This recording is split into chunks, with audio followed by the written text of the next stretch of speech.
À la lecture du chapitre 31 et 32, on suppose que Job se dressa alors sur le tas de cendres et que, levant les mains vers le ciel, il fit un serment à la manière orientale, le serment qu'il était innocent de tout ce dont on l'accusait. Vu l'accablement où il s'est comme délibérément plongé, cela ne surprend pas. S'occuper de sa propre gloire n'est pas la gloire, Proverbe 25-27. À un moment donné, complètement brisé, il avait imploré la pitié de ses amis. Mais son esprit prenant le dessus, il avait affirmé sa foi triomphante en son Rédempteur, et son cœur était resté comme ancré en Dieu.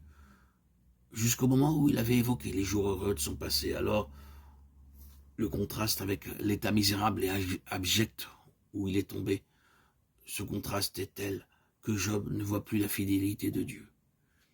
Il redescend donc en lui-même, il se laisse absorber par son épreuve et se prend en pitié. Dans ce plaidoyer, cette justification de soi, Job déclare solennellement ce qu'a été sa conduite concernant le péché, le monde, le prochain, la fortune, l'idolâtrie, les ennemis. J'avais fait un pacte avec mes yeux. Chapitre 30, verset 1. C'est ici l'une des premières conditions pour marcher avec Dieu. Et dans le sermon sur la montagne qui donne les lois du royaume, le Seigneur Jésus déclare que le regard de convoitise, le désir sont comme le péché lui-même aux yeux de Dieu. Quelle part, dit Job, Dieu m'eût-il réservé d'en haut? Quel héritage le Tout-Puissant m'eût-il envoyé des cieux?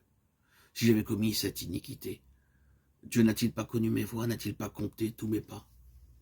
Si j'ai marché dans la vanité, si mes pieds se sont détournés du droit chemin, si mon cœur a suivi mes yeux au cours des journées, que de choses mauvaises frappent les regards, même de celui qui s'est mis à part pour Dieu. Si quelque souillure s'est attachée à mes mains, si mes pieds sont détournés du droit chemin, si mon cœur a suivi mes yeux, sur tous ces points, Job est prêt à être pesé dans la balance de Dieu pour que son innocence soit manifestée. Si j'ai méprisé le droit de mon serviteur ou de ma servante, si j'ai refusé aux pauvres ce qu'ils désiraient, si j'ai vu le malheureux manquer de vêtements, si j'ai levé la main contre l'orphelin, que mon bras tombe et qu'il se brise. En toutes ces choses, Job a agi comme un fidèle dispensateur des biens que Dieu lui avait confiés. Il a marché en sa présence et dans sa crainte. Si j'ai dit alors, tu es mon espoir, si je me suis réjoui de la grandeur de mes biens, de la quantité des richesses que j'avais acquises, il ne s'est pas glorifié de ses richesses, il reconnaît qu'il les tient de Dieu, il ne s'est pas confié en elles, la fortune n'est pas devenue son maître. Si j'ai regardé le soleil quand il brillait, si mon cœur s'est laissé séduire en secret, si ma main s'est portée sur ma bouche, vivant au sein du paganisme, Job peut rendre le témoignage que son cœur est resté droit devant Dieu. Il ne s'est point laissé entraîner aux coutumes idolâtres, il n'a point baisé sa main en regardant les astres,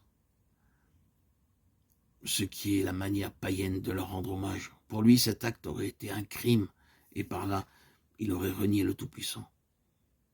Si j'ai été joyeux du malheur de mon ennemi, quelle grâce, quelle force, lorsque la conscience ne reproche rien, lorsque le cœur n'a pas été touché par le ressentiment, la rancune, l'esprit de vengeance. Bref, Job peut se rendre le témoignage d'avoir marché devant Dieu avec un cœur droit et intègre. Il avait exercé une large hospitalité et ouvert sa porte aux voyageurs. Il n'avait pas caché ses fautes par crainte de la multitude ou du mépris des familles. Dans ce long discours, on peut compter quelques 80 « je »,« me »,« moi »,« mais ». Et Job l'achève ainsi.